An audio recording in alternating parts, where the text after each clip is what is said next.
মারুর রহমতুল্লাহ আলাইহি থেকে বর্ণিত আছে, তিনি বলেন, আমি একবার রাবাজা নামক স্থানে আবু যর রাদিয়াল্লাহু তাআলার সাথে সাক্ষাৎ করলাম।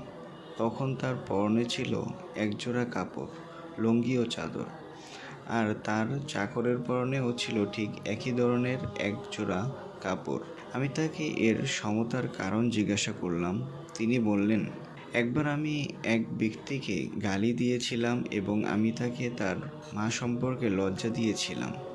তখন রাসূল পাক সাল্লাল্লাহু আলাইহি ওয়াসাল্লাম আমাকে বললেন, হে আবু যর, তুমি তাকে তার মা সম্পর্কে লজ্জা দিয়েছ। তুমি তো এমন ব্যক্তি, তোমার মধ্যে এখনও জাহিলি যুগের স্বভাব রয়েছে। জেনে রেখো, তোমাদের দাসদাসী তোমাদেরই ভাই। আল্লাহ তাআলা তাদের তোমাদের অধীনস্থ করে দিয়েছেন।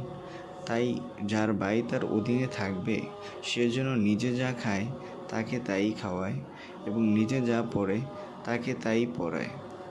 তাদের উপর এমন কাজ চাপিয়ে দিও না যা তাদের জন্য খুবই কষ্টকর। যদি কোনো কষ্টকর কাজ করতে দাও, তাহলে তোমরাও তাদের সেই কাজে সাহায্য করবে। সুনানে ইবনে মাজাহ, হাদিস 156।